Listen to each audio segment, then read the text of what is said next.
અહેમદાબાદ મિત્ર ન્યૂઝમાં આપનું સ્વાગત છે।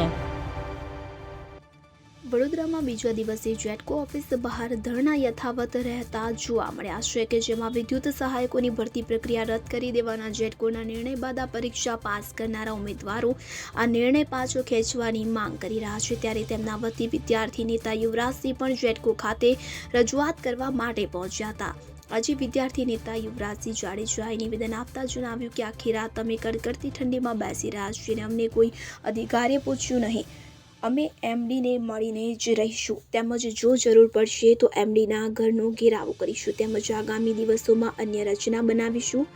અગાઉ ઉમેદવારોને સાથે રાખીને તેમણે જેટકોના HR વિભાગના જનરલ મેનેજર સાથે બેઠક કરી હતી। તે પછી તેમણે કહ્યું હતું કે જેટકોના એમડીને અમે મળવા માટે ગયા હતા પણ એમડી મળ્યા ન હતા, આથી અમે આવેદનપત્ર આપ્યું નથી। અમે જેટકોના એમડીને આવેદનપત્ર આપ્યા વગર પાછા જવાના નથી। સાથે સાથે તેમણે કહ્યું હતું કે સમગ્ર મામલામાં ઉમેદવારોની કોઈ ભૂલ નથી। પોલ ટેસ્ટમાં ગેરરીતિ કે ગરબડ થઈ હોય તો તે માટે અધિકારીઓ જવાબદાર છે।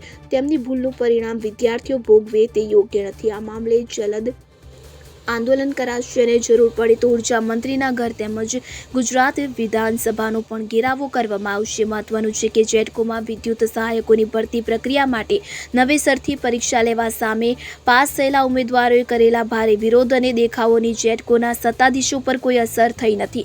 જેટકો દ્વારા નવેસરથી પરીક્ષા લેવાની તારીખો જાહેર કરી દેવામાં આવી છે, જે અનુસાર ઉમેદવારોનો તારીખ 28 અને 29ના રોજ પોલ ટેસ્ટ યોજવામાં આવશે, જ્યારે 7 જાન્યુઆરીએ લેખિત પરીક્ષા યોજવામાં આવશે। જેટકોએ પોતાની વેબસાઇટ પર સત્તાવાર રીતે પરીક્ષાની નવી તારીખ જાહેર કરી છે। અહેમદાબાદ મિત્ર ન્યૂઝની YouTube ચેનલને સબસ્ક્રાઇબ કરો અને બેલ આઇકોન જરૂરથી દબાવો, જેથી દરેક મહત્ત્વના વિડીયોની નોટિફિકેશન તમને મળતી રહે।